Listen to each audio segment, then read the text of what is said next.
Halo geng, namaku Raka. Dan kalau kamu lihat latar belakangku sekarang, yap, ini bukan studio mewah di Jakarta. Ini teras rumahku, di tengah desa. Jauh dari mall, jauh dari lampu neon, tapi dekat banget sama langit, tanah, dan harapan. Banyak orang bilang, kalau mau sukses, ya harus ke kota. Tapi aku malah nekat stay di desa. Dan justru disinilah hidupku berubah total. Ceritaku nggak pakai jalan pintas, nggak ada investor misterius, nggak ada modal puluhan juta. Yang ada cuma tanah, keringat, dan satu ide gila yang awalnya diketawain tetangga. Mau tahu gimana anak desa kayak aku bisa bangun usaha yang sekarang omsetnya puluhan juta per bulan tanpa pernah pindah ke kota? Yuk, duduk manis, aku ceritain dari awal. Bab 1. Awal yang biasa-biasa aja. Aku lahir dan besar di desa Sumberjaya. Nama desanya fiktif, tapi percayalah, desa kayak gini ada di mana-mana di Indonesia. Listrik baru masuk tahun 2005. Internet masih mimpi. Jalan utama masih tanah merah. Jadi kalau hujan, motor bisa nyemplung kayak bakso kuah. Orang tuaku petani. Ayah kerja di sawah, ibu jualan sayur di pasar tradisional. Hidup sederhana tapi cukup. Cukup buat makan, cukup buat sekolah. Tapi gak cukup buat bayar kuliah. Waktu lulus SMA, semua temanku pada daftar kuliah di kota. Ada yang ke Bandung, Surabaya, bahkan Jakarta. Mereka bilang, "Raka, kamu pintar, jangan buang waktu di sini. Di desa nggak ada masa depan." Aku diem aja, tapi dalam hati aku mikir, kenapa masa depan harus selalu di tempat lain? Kenapa nggak di sini? Tapi realitanya keras. Aku coba daftar beasiswa, gagal. Coba kerja serabutan di kota tetangga, cuma cukup buat makan. Pulang-pulang, dompet kosong. Semangat juga hampir kosong. Sampai suatu sore, ibu bilang sesuatu yang nempel di kepala sampai sekarang. "Nak, kalau kamu nggak bisa pergi cari rezeki, coba bikin rezeki itu datang ke sini." Aku mikir, gimana caranya? Waktu itu desa Sumberjaya lagi ramai soal sampah. Setiap rumah punya tumpukan kulit pisang, batang daun singkong, ampas kelapa. Semua dibuang, kadang dibakar, kadang dikubur. Bau, kotor, dan gak produktif. Tapi suatu hari aku nonton video YouTube, akhirnya internet masuk, tentang kompos organik. Katanya limbah dapur bisa jadi pupuk super. Langsung mataku berbinar. Aku coba bikin kompos sendiri di belakang rumah. Pakai ember bekas, campur kulit buah, daun kering, sedikit tanah. Tunggu 2 minggu, jadi. Wangi tanah, hitam, gembur. Aku kasih Pak Tono, tetangga yang punya kebun cabai. Dia awalnya egah. "Ini mah gak akan ngaruh," katanya. Tapi 2 minggu kemudian, dia datang bawa cabai segenggam. "Raka, tanamanku jadi lebih subur. Ini buat kamu." Itu hadiah pertama dari usahaku. Nilainya gak seberapa, tapi rasanya kayak menang lotre. Aku mulai mikir, kalau 1 ember bisa bantu 1 orang, gimana kalau 100 ember? Modal awal, 0 rupiah.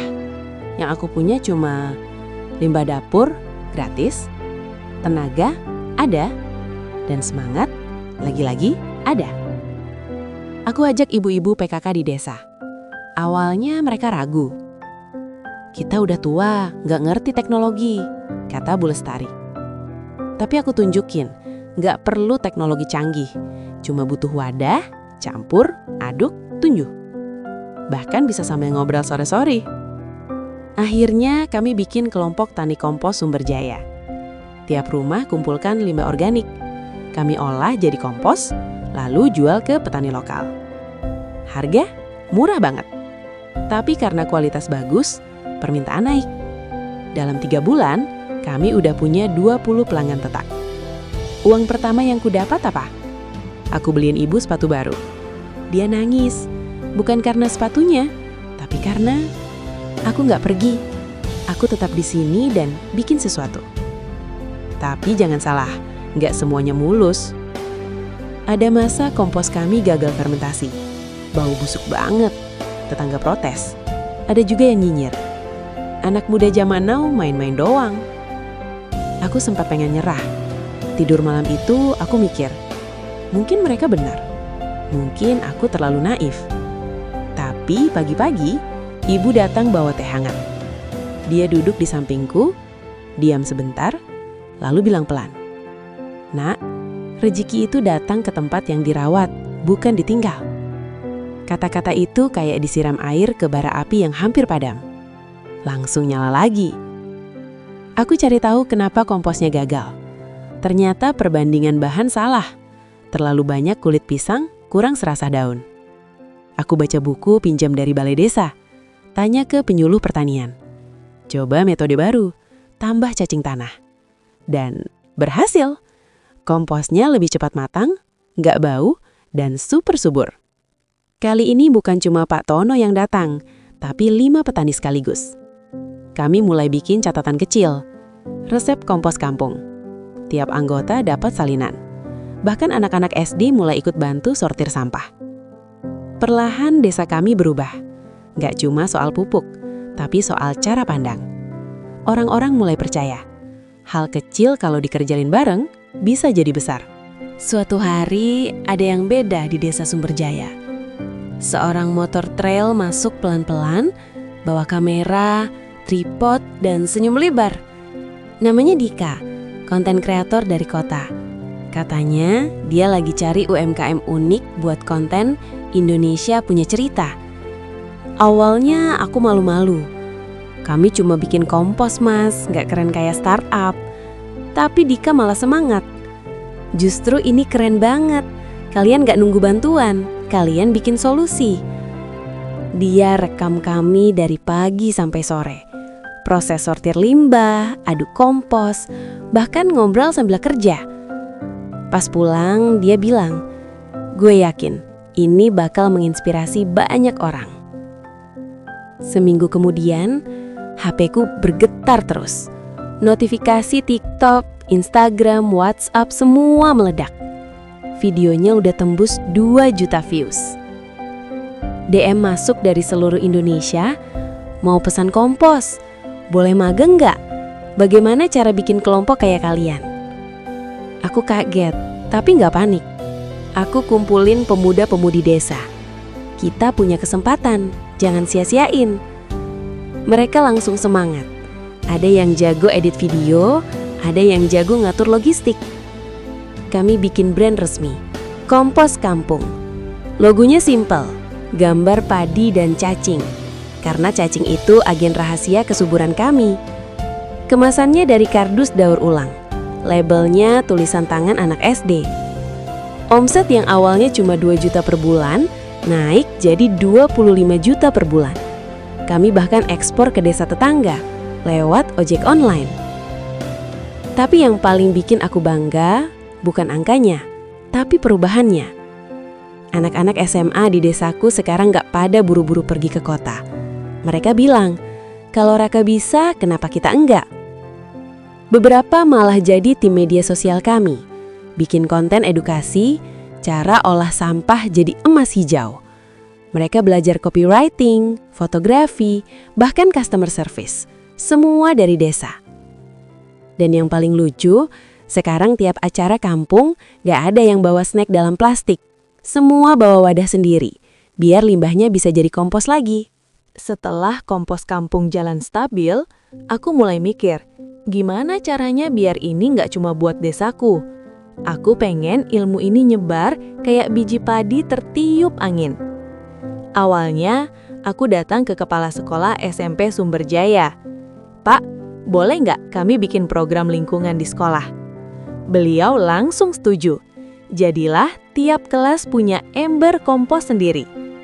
Anak-anak nggak cuma belajar IPA atau matematika, tapi juga belajar tanggung jawab.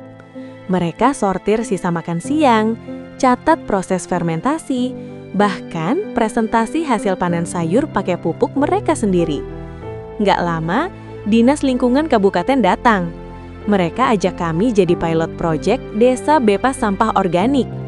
Kami dikasih pelatihan resmi, sertifikat, bahkan bantuan ember besar. Tapi yang paling berkesan adalah waktu kami diundang ke desa tetangga, Desa Mekarsari. Mereka mau belajar bikin kompos.